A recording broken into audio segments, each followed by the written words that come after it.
in Gender, a New Perspective.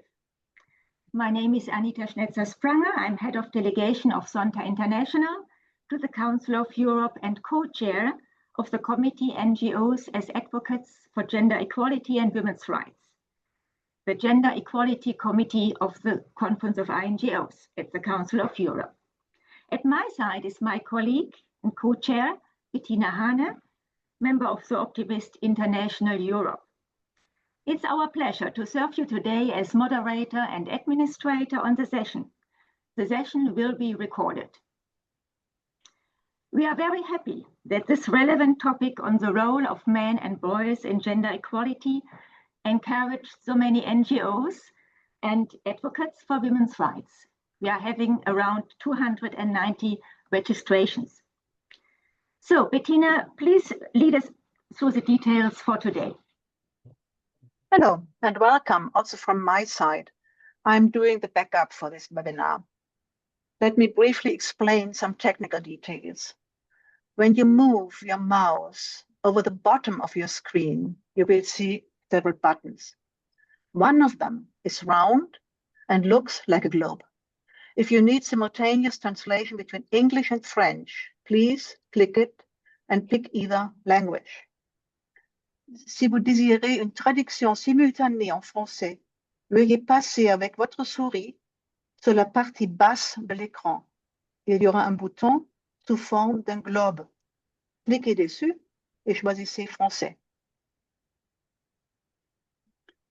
Then there is another button which is interesting for us. This is the question and answer button. It's probably a square on your screen, on the bottom of your screen again with a question mark. This we will use to collect your questions that you might have or your comments, and which we will pick up in the discussion. This is when we will meet again. So this is already all I have to explain. And Anita, please take the floor again. Thank you. Thank you, Bettina. Thank you. Well, let's get started with gender equality. Gender equality is an integral part of human rights and a fundamental element of democracy. It is central to the protection of women's rights and an important policy goal at the Council of Europe.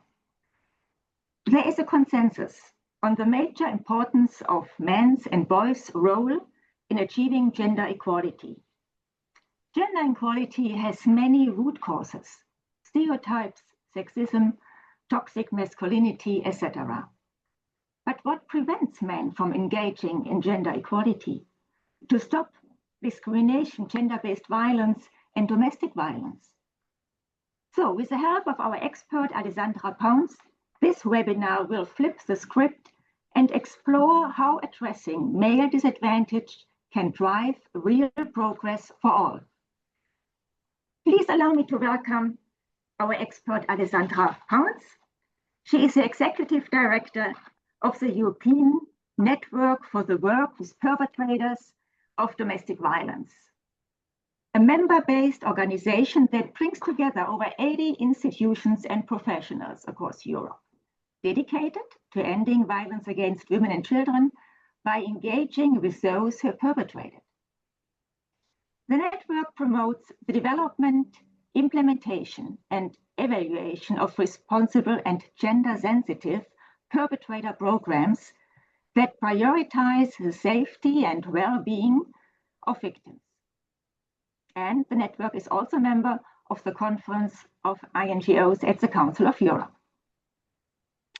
With a PhD earned at the University of Rome, Alessandra has more than 30 years of experience in the field of domestic violence, serving in multiple roles such as shelter worker, psychologist, researcher, manager, etc. These tasks are reflected in her visionary approach in addressing the multifaceted aspects of domestic violence. In addition to her practical work, Alessandra has authored articles and books aimed at the general public, raising awareness about domestic violence and promoting social change. She is a respected leader and advocate within this field. So please, Alessandra, thank you very much for taking the floor today. You are very welcome. Thank you. Thank you so much, Anita and Bettina, and thank you to the Council of Europe, the INGO, for the opportunity of being able to be with so many of you that are a bit outside of our normal circle of influence. So it's a particularly welcome occasion. And before, thank you for the introduction and the introduction of the organization. I'm going to say just a little bit more about myself and about the organization before I dive into the work we have for today. And I'd like to start with a story. 23 years ago, I'd been working at a shelter and support service for women victims of domestic violence. And I was going to become mother for the first time. I was pregnant with my daughter. And I felt born to raise a girl. So it was an incredible moment, and I felt prepared, and I was really, really into my role as a mother of a girl. 2 years later, when I was pregnant with my second child, it was a boy, I felt completely inadequate, unprepared, really at a loss. Of course, having at that point about 9 or 10 years of work with victims of domestic violence, I also had the baggage, I would say, of a shadowing masculinity that was very violent and prevailing, and that did sort of cloud the way I saw the world and feared how I just had this sense of how is I going to be how can you parent a boy, and that really started a series of reflections around socializations of boys, and understanding some of the challenges that boys and men face in growing. It kind of opened up a world that actually really led me places, because I then founded, after a couple of years, the first perpetrator program in Italy. After a few years, we founded the first national network in Italy. At the same time, we were founding the European network. So the reflections and the understanding of the need to address issues and understand men's involvement. And it might seem, I mean, what we're talking about today also, how gender equality affects men and how we talk about gender equality may seem in contradiction with working with perpetrators, because we tend to see them as sort of the monsters of the situation. But actually really understanding what men's socialization is about is a really, really crucial aspect in the opinion of the network and working with perpetrators, because if we want to address the root causes of violence, if we want men to really change, not only just stop the violence, we need to address also the underlying causes. So that was a very personal and longer story to sort of introduce the topic. And the work that we do at a European level, as Anita mentioned, there are more than 80 organizations, and most of them are perpetrator programs. Perpetrator work is not so well known throughout Europe. Basically, we support men that want to change, that are violent within their interpersonal relationships. And we do that both voluntarily, men that realize that they're a problem. There are many countries in Europe that work mostly voluntarily, other countries in Europe that work mostly through criminal justice systems, so men that are either in prison or have had some kind of sentencing that obligates them to follow a program. So that's and as Anita's saying, we work on good practice, on victim-centered, and as I mentioned before, with a very attentive eye to the gendered aspect. So that's a little bit about me. I'm going to share now my slides.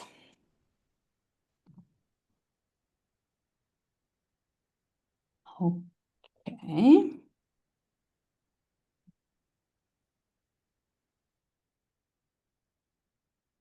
Do I have the right screen up, Anita, or do I have to switch them?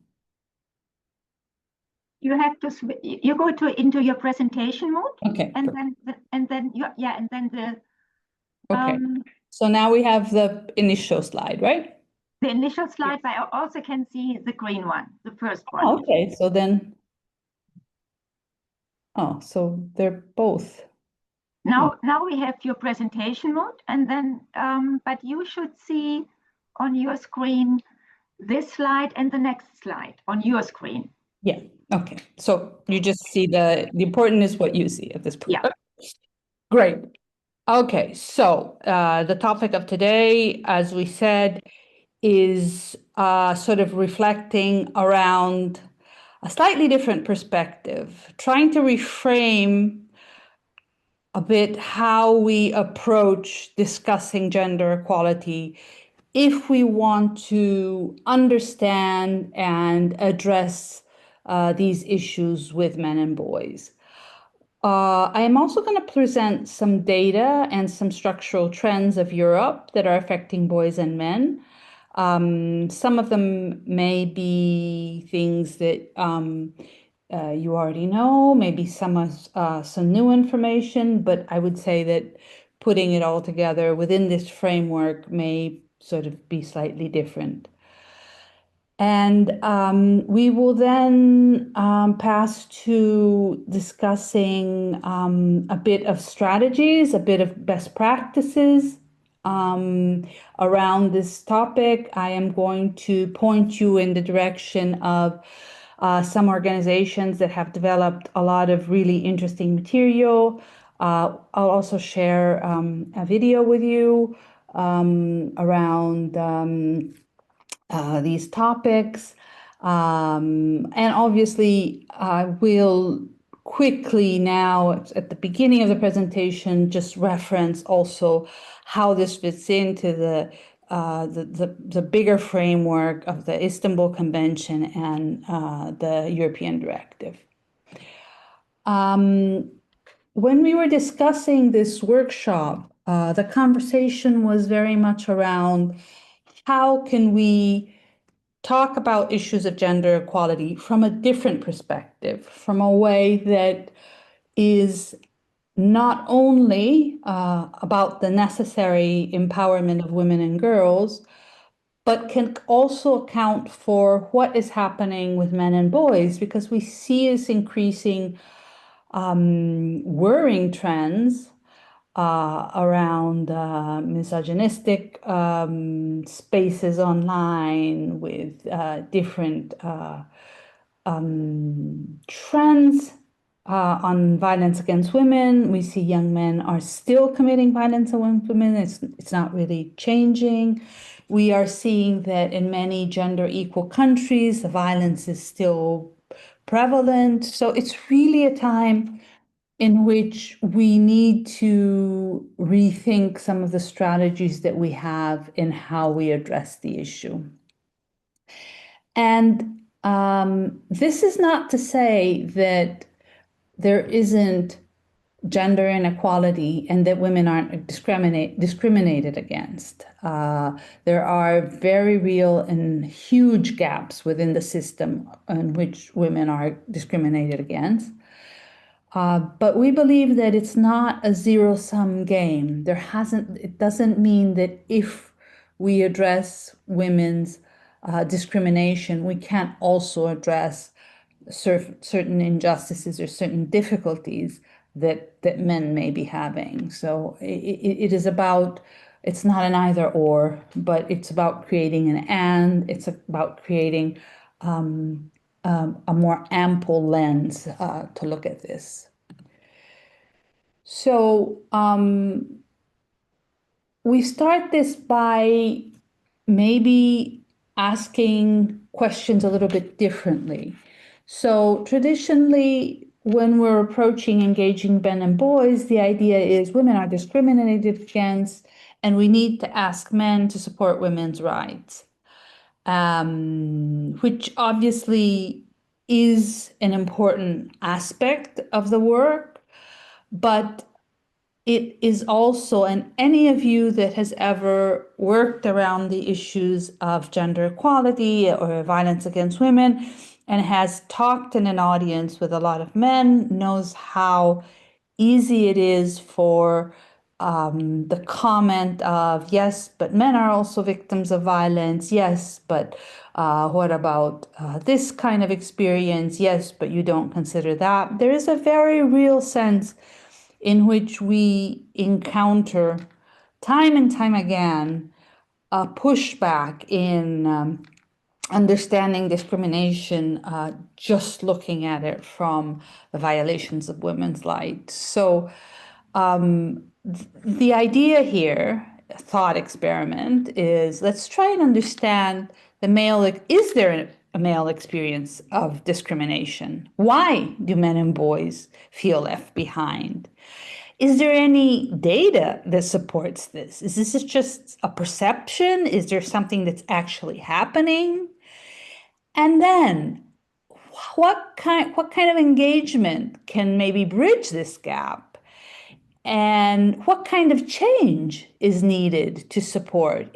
Are there actions against discrimination that have to do with the inclusion of men, maybe in different roles or with a different point of view? We'll see some of those suggestions towards the end of the presentation.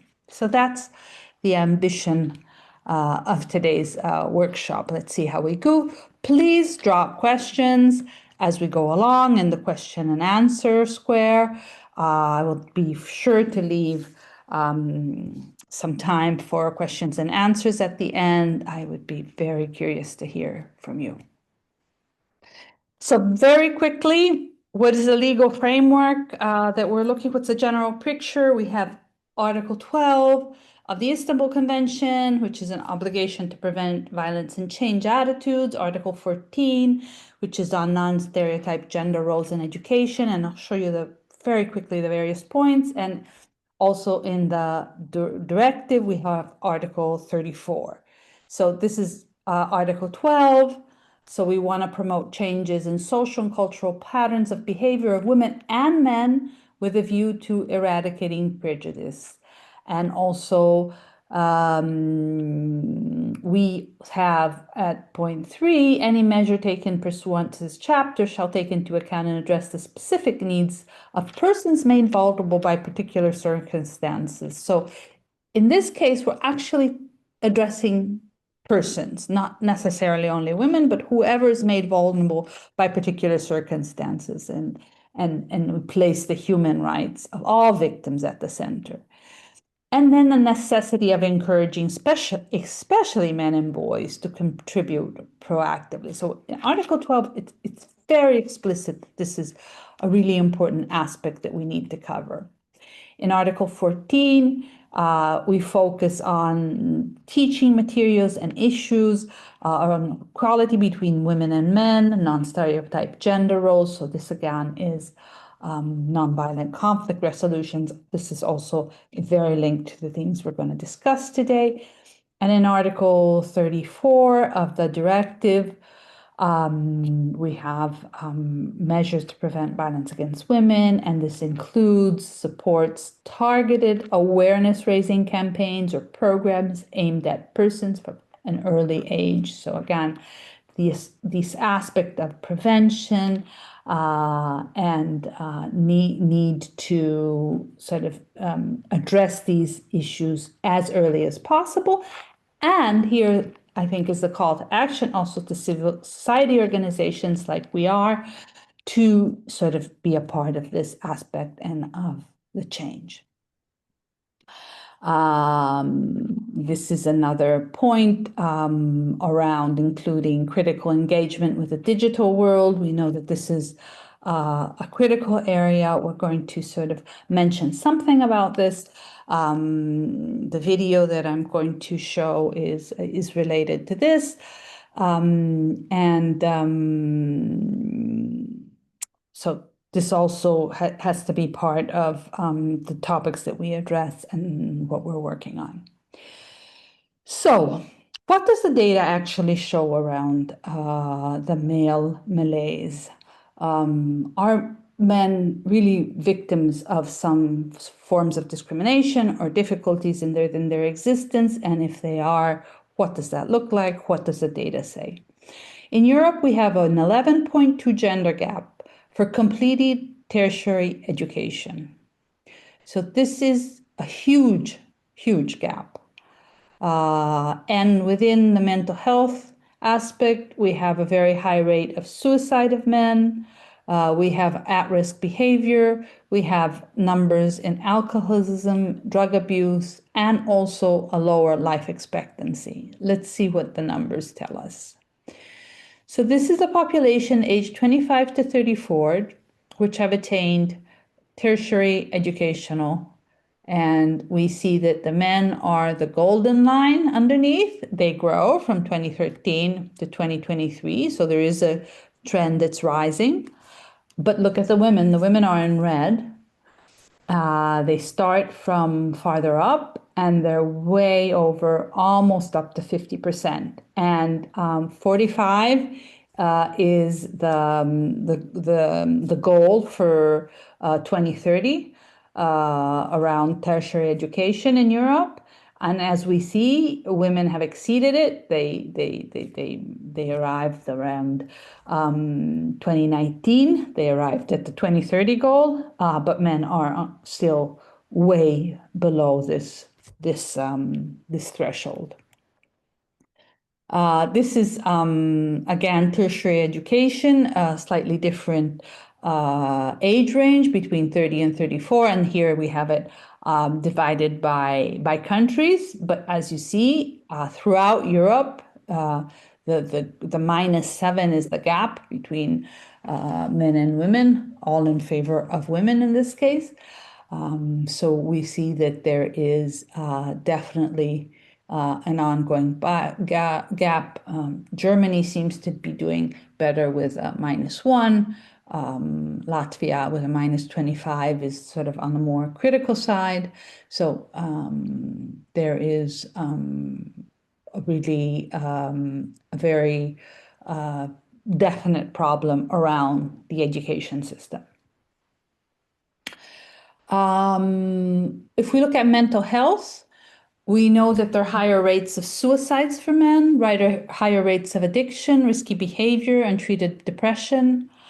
And this is also linked to the fact that cultural norms discourage vulnerability. It's harder for men to talk about these issues. There's a lack of targeted outreach in mental health systems.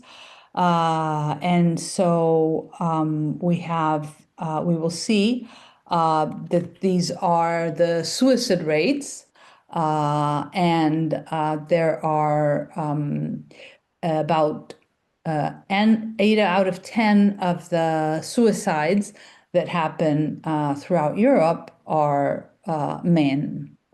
And the different colors show us where the rates are higher or lower, but in all cases, there is a definite ratio of suicides in men that is drastically moved in the direction. 77% of suicides are men taking their lives.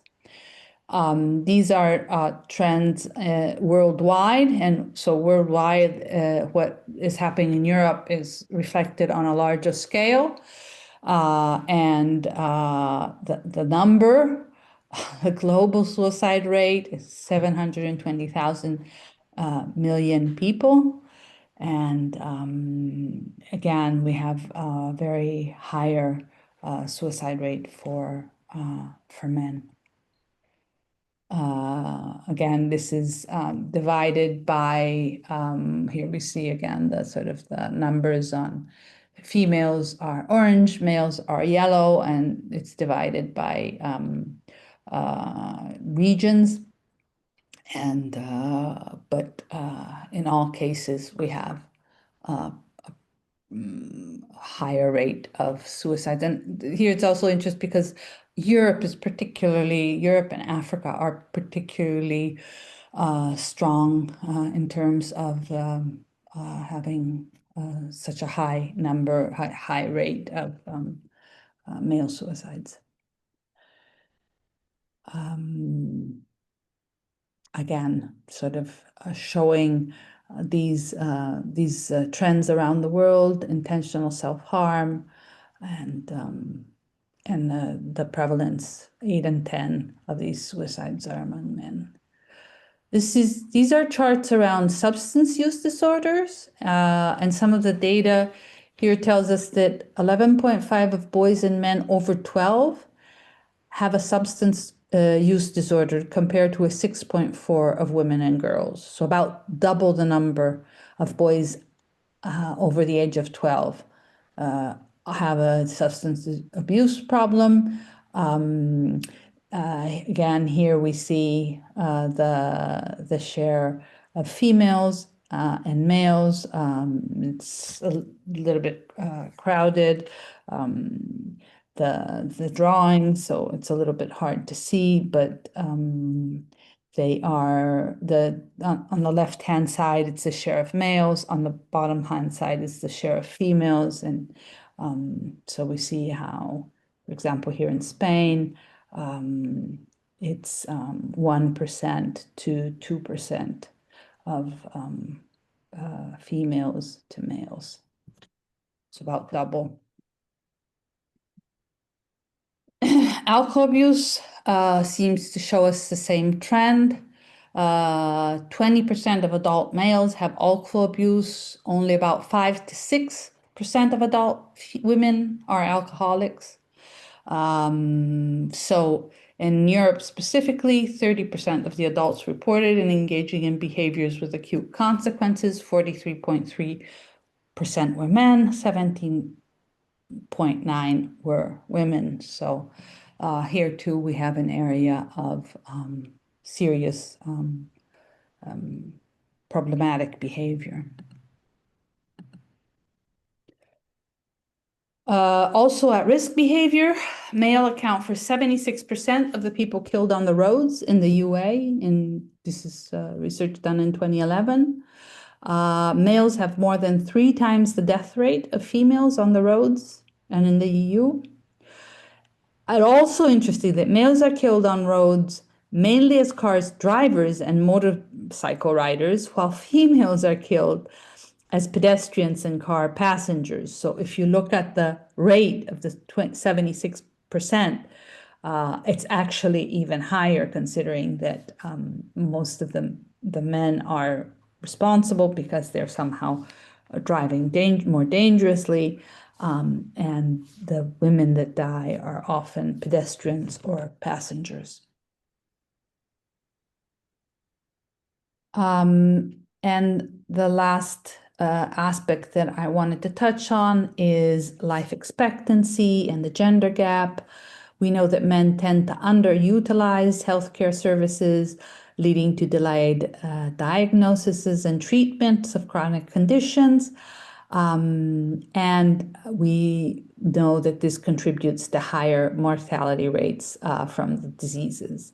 Women are more proactive in seeking health. They take better care of themselves. They detect illnesses earlier, and they manage their health better. And so there are other problems that women do face because they are sometimes underdiagnosed or misdiagnosed. We know that there's a whole gender bias around studies that have been done mostly on males. So often they don't work as well for women. So there are definitely aspects of discrimination that apply to the medical world around women. But on the whole, life expectancy for women is 5.4 years higher than for men. And this is sort of a constant data that we find throughout Europe. This is obviously not to say that there aren't a ton of discriminations against women. This is the European Institute for Gender Equality, they have a gender equality index. 100 is perfect gender equality, and 0 is complete discrimination. And the European level is at 71, so there's a lot to do in many areas. The European Institute for Gender Equality has a really interesting toolkit on their website that allows you to see the various areas in which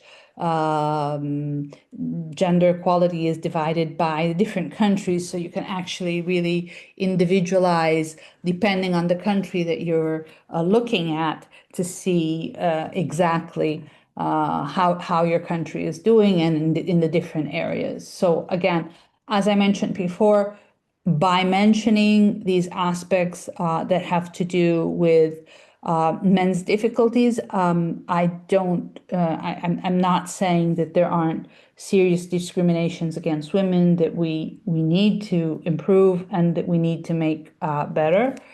I just think that we probably need to think of damaging aspects on one side and damaging aspects on the other in order to have a broader way of understanding our gender equality policies and the way we address these. We know that some of these difficulties are linked to a transitioning changes. Traditional roles are changing. There have been the traditional roles of provider and protector or acquire different meaning. Many men don't really have role models for this shift from the traditional roles. And sometimes men struggle with expectations that don't match reality. Also, culturally and as a society, there isn't that much support for more caregiving roles or for expressing emotions, expressing vulnerabilities. Society very much still pressures and asks for social conformity, social normativity of how men should express their masculinities. And so there are these social changes on the one hand, but there's also a lot of pressure to be an adequate man, to be a real man. What we are seeing in terms of misogyny online and offline, with a backlash on many of women's rights, as that there is a great level of resentment and anger from many men. And so I think the question is, are there some issues that is worth addressing, that ignoring these issues maybe actually really fuel this and encourage backlash narratives, wars against women. And these we know really harm feminist agendas. So in order to understand them, in order to address them, maybe looking at what the male struggles are can build some bridges for alliances, because as we saw, there is a lot of suffering that's happening. Suicides, alcohol abuse, drug abuse, risky behavior, dying early. I mean, there is pain, there is real anguish happening. And so maybe there's a better way that we can become allies so that it doesn't have to be so painful. Maybe a lot of the social norms that are oppressing women are also oppressing men. And if we can look at these aspects of oppression as they influence men and not only women, maybe that can be a pathway to allyship. our goal is to try and prevent this polarization, as I said, because if we are polarized, we cannot see that we have actually a common enemy. And also, there is the risk, we know that the narrative of men being victims is often used to undermine women's rights. So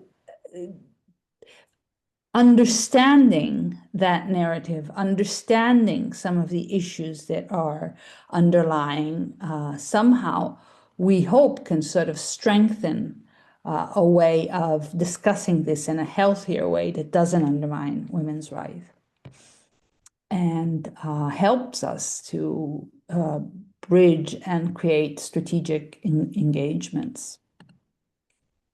So as I mentioned before, I also wanted to point in the direction of some really good programs. So what you can turn to if you're interested in doing work with boys and men, resources that are able to kind of analyze also this aspect and integrate it into the work that they do. And one of these is the White Ribbon Campaign Canada. White Ribbon Campaign is a campaign that's been addressed to men and boys, seeing them as allies against violence against women. And they have models for integrating men into gender equality. They have developed templates to work in schools. They have manuals. They have many, many campaigns. The last campaign that they have developed is this one on exploring how boys become radicalized online. It's called My Friend Max. And it's about, well, actually, we thought we would share this with you. So hopefully I'm going to click here and the hyperlink is going to work and we're going to be able to see the video together. So let's see how that goes. Okay. I may have switched screens. Can you see the screen now? Yes, Okay. we do. Okay, let me try with the video. Hopefully the audio is going to work fine. Let's see.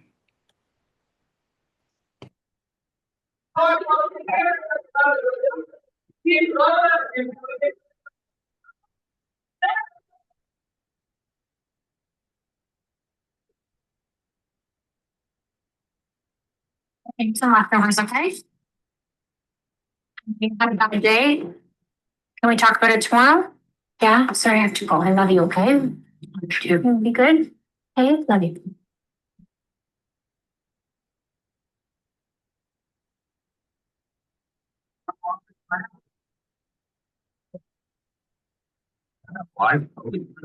Usually go in playoffs. You just can't stop. When you think of the end of the parking lot, for sure.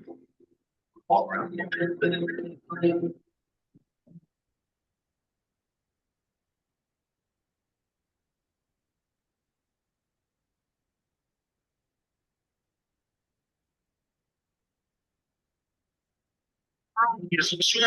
Stop waiting for it.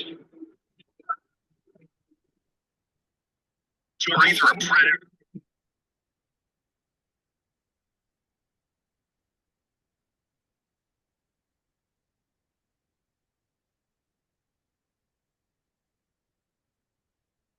I have a phone.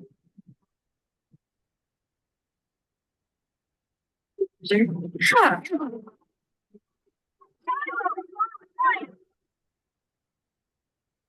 Can't believe you, Shiloh.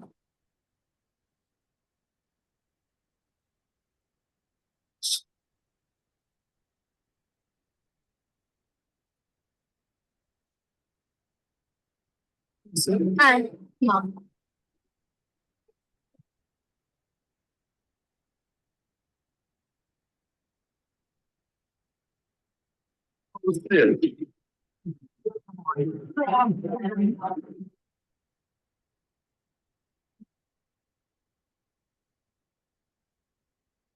Sloppy seconds. You don't want that.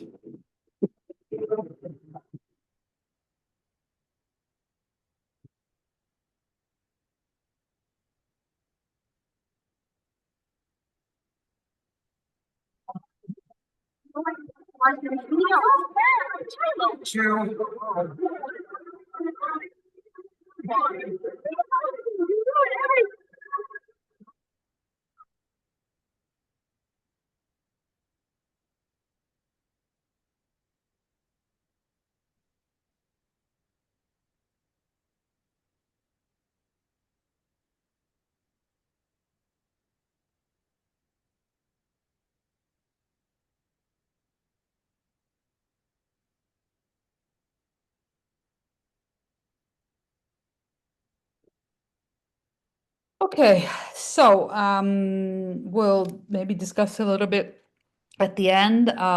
This is just sort of an example of some of the materials and things that are available on the website. This is part of a campaign linking in a very strong way how it's not just what they're listening to, it's something much more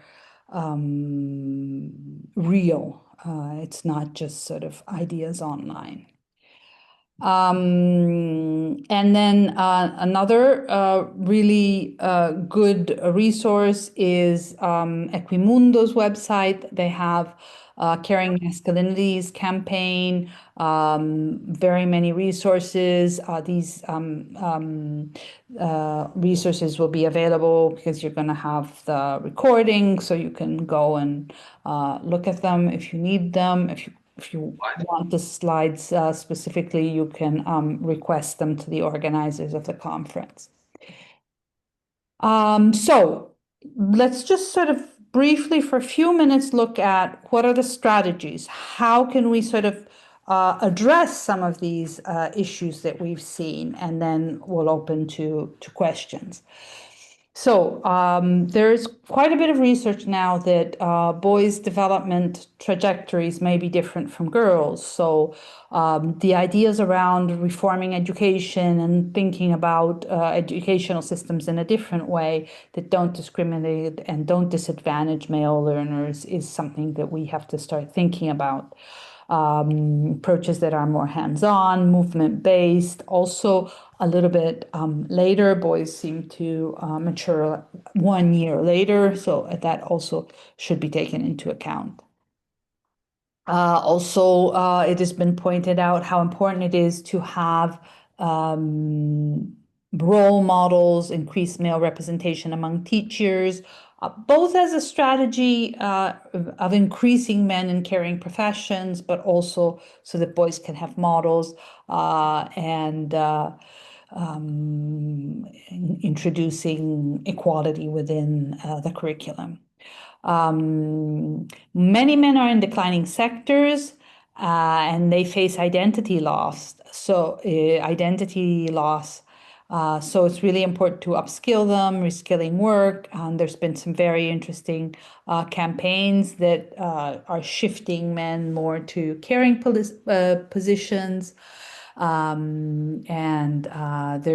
a lot that we can do against fighting stigma. Again, here there's a really interesting campaign from the UK that you can have a look at when you go through the recording or have the slides. We don't have time now. It's really also important to think about having support lines, helplines for men that use different kinds of outreach, male-friendly language to be able to address specific issues, and also give more visibility to the fact that you can ask for help and there is help out there. Models around involving fathers early in childcare, having better parental leave, promoting narratives of nurturing and emotionally intelligent men. Again, there are some challenges In this, we have to always be very mindful that there are some very real and serious discriminations that women face. Violence against women is a huge problem. 1 woman out of 3 in Europe suffers violence, so this is absolutely crucial. We need to maintain a feminist intersectional framework, and we also need to understand that we will probably have resistance both from men and feminist spaces in some of these, in approaching this in a different way. And how do we want to frame it for men and boys? We want to avoid blame-based narrative. We want to frame it as empowerment, self-discovery, contribution. We want to also highlight sort of the wonders of manhood and the aspects of strength and positivity that can come from community and belonging. And this is some of the ideas when I was reflecting on this, about if these issues may be showing up in your work, if you've encountered resistance, or if you think you might encounter resistance. But I will, at this point, just leave this up for a second. These are our references. This is my email or the website of our organization if you want to know a little bit more about us. And I will, at this point, open it up for questions in these last 15 minutes. Thank you. Thank you, Alessandra, for this excellent presentation, illustrating the pretty different ways towards a subject we are all hooked on, and to show that the barriers for a more just and social and equal society are very different, and maybe are following also a transition. The sound of the video was not perfect, so we had difficulties to understand, but I think, Bettina, what we can do is the link to the video we can put in our follow-up email to all our participants, so that you can see and listen to the video again. Okay, again, thank you so much, Alessandra. I suggest that we go on to our question and answers. We might have some, and okay. Then we would like to go back and come back to your last slide, Alessandra.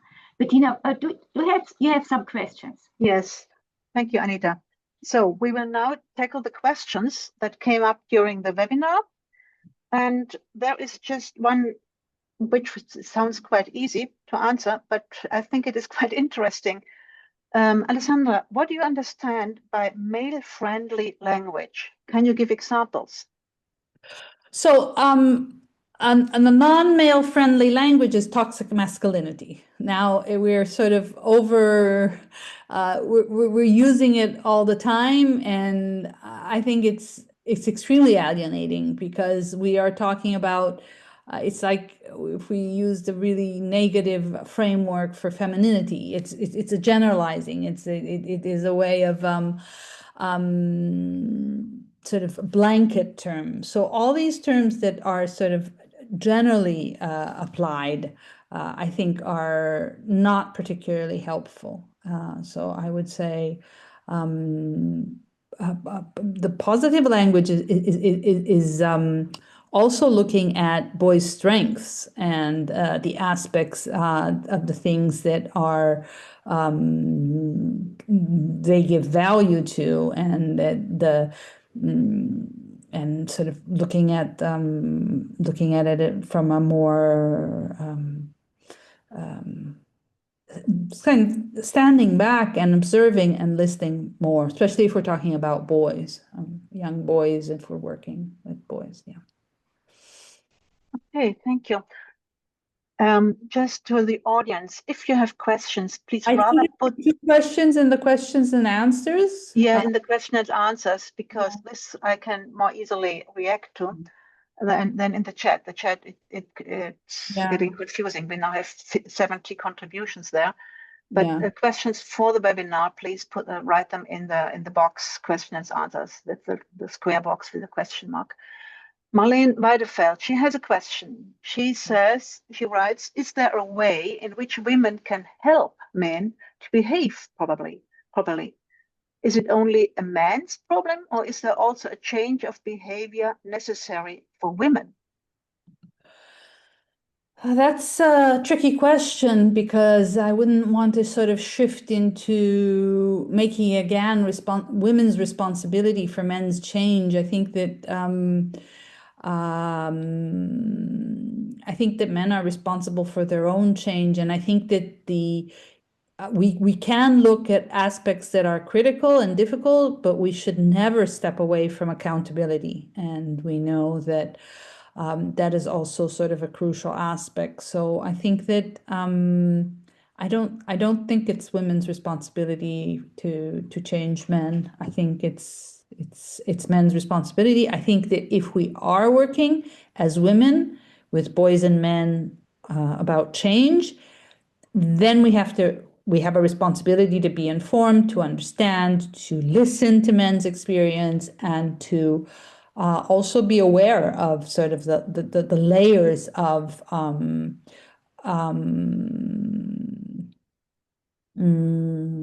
sort of injustice and difficulty that men are also facing.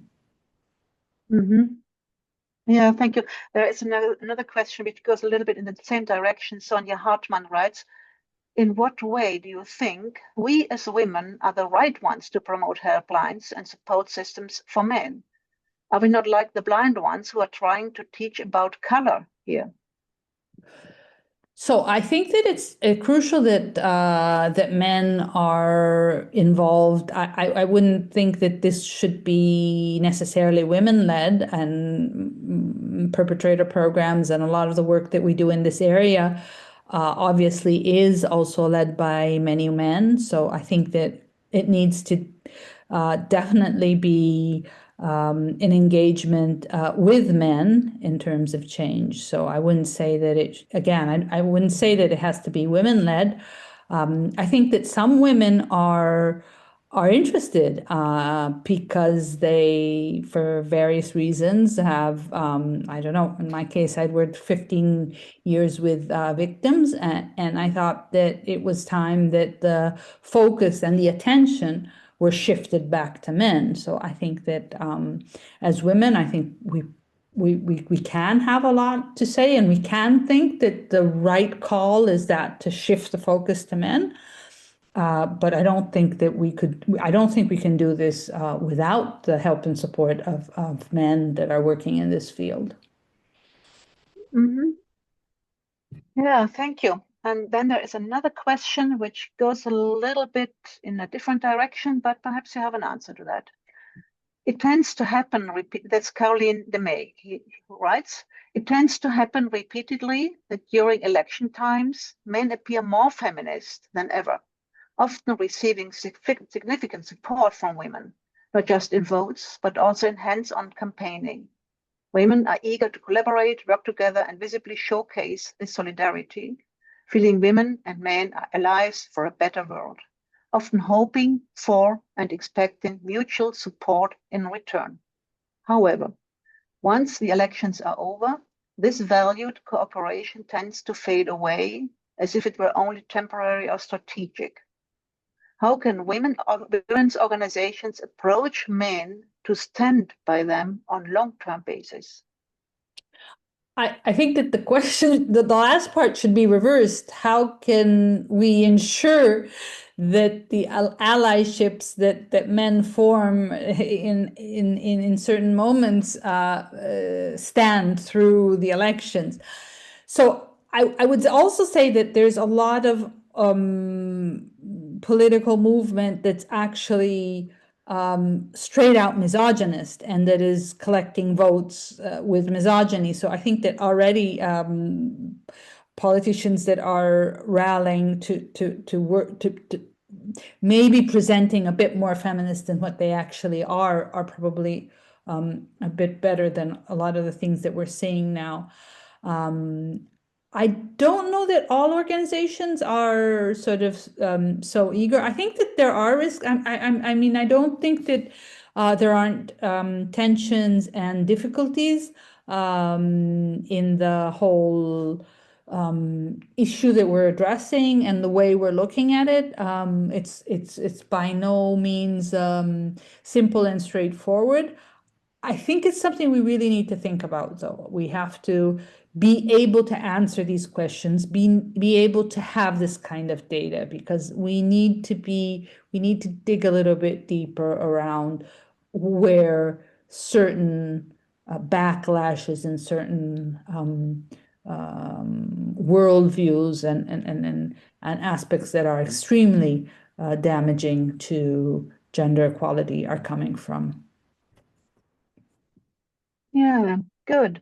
I'm just looking at the questions. They are very diverse now, and some are technical ones. I will handle those in the end. Is the work with offenders also part of your concept in order to prevent next deeds of violence? Are there statistics for countries about the offer to work with offenders and whether their work shows valuable effects? Oh, I'm so glad you asked that, Sabine. Yes. Yes. That is definitely, we think that work with perpetrators is definitely part of the equation. I think we have to sort of understand, but at the same time we have to stop. I mean, 1 out of 3 women are victims of violence in Europe, and we have to hold men accountable for their violence, and that's what perpetrator programs are doing throughout Europe. They work and they are effective insofar they are within a coordinated system response. They can't work miracles on their own. Obviously, there has to be a collective response. There has to be protection for victims. There has to be legal measures in place. It's a concerted effort, but we definitely believe that working with perpetrators is a crucial element of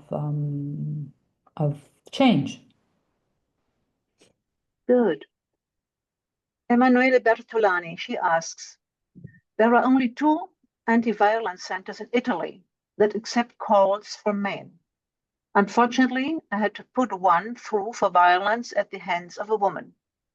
The response I got is, and I quote verbatim, whatever you do not react, because the law is not on your side. How do you think equality is possible in such a framework? Well, I don't think that, I mean, I think nowhere we want to support meet violence with violence. That I don't think that that's the point at all. I think that obviously we need to sort of have support points for victims of violence, but we also know that the numbers, the violence against women are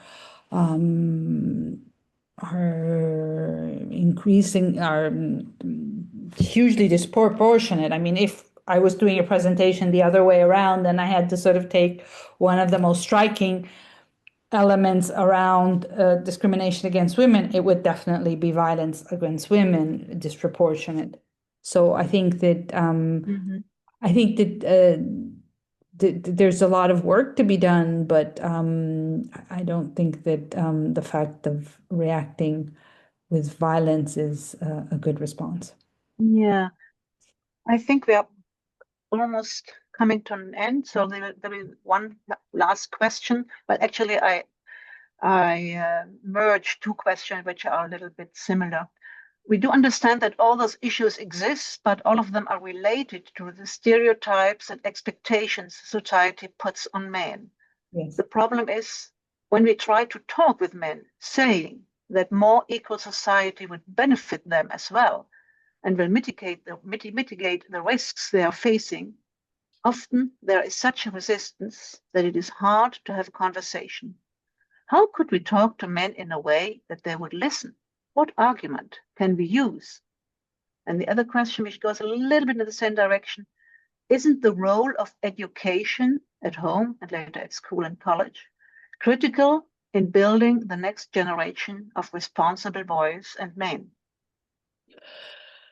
So I think that the first question is a really good question. The idea is that maybe if we start talking about, maybe if we give space to men to talk about the experience of how, I'll use this term, sort of patriarchy is damaging them, how social and cultural conditioning is damaging them. If we start with that and then start asking, so what do you think has to change? And we start finding that it's these stereotypes and these expectations of men and women. Maybe that's going to be a better route to allyship. That is sort of the base of the presentation and the ideas that I was presenting. And the second one, yeah, of course, we have to raise the education in families and schools, and it takes a village to raise a boy, to raise a child. But the thing is that sometimes things are misaligned because the family may have some very sort of solid gender equal values. But then there's also the peer group and what you're approved of and what is considered okay to do as a boy or not okay to do as a boy. So then a lot of the work that families do gets kind of undone. That's why we have to work within different educational communities, not only families, but everybody together, including campaigns and broader understanding of that. I think we are slightly over time, so I think yes, we probably... Just a very last remark, dear Alessandra. Do you recommend a movie, book, or podcast that helps to reduce the toxic masculinity and promote the social cohesion in an inclusive way? And I add the last question, maybe use these slides in awareness-raising sessions with boys, men, women, and girls. And I first would like to tell the audience that in a week from today, you will get an email where there is a link to this recording and where you will find my address in case you would like to have the slides, and where we will also put the link to the video and where we could put other material if there is an interest. So, Alessandra, is there anything you can recommend and that we could refer to in that mail? Yeah, there's definitely some podcasts. I don't remember exactly their names, but there's some interesting things. Quite a lot going on now. Movies I'd have to think about, but I'll think about it, and then when you circulate it around, maybe we can add some other resources. Okay, thank you, Alessandra. Now I give the floor back to Anita to conclude our session. Thank you so much. Yeah, very interesting questions and very interesting answers. And I think a lot of food for thought, Alessandra. And thank you so much for teaching us how to look at a broader lens on this topic, gender equality and the men and boys' role in this game. And I think everybody who is working for gender equality and women's rights got a broader perspective now that there are also different sides of the globe. Okay, thanks to everybody. Thanks to Alessandra. Thank you to your question, dear participants, and a big thank you to our simultaneous translations. Thank you so much, Elisabetta and Sanja, for your good translation. As always, it was very nice to have you here. And I hope you all have a good day and a good night wherever you are. And thanks again. And you are looking forward, please, to our follow-up email in the next couple of days.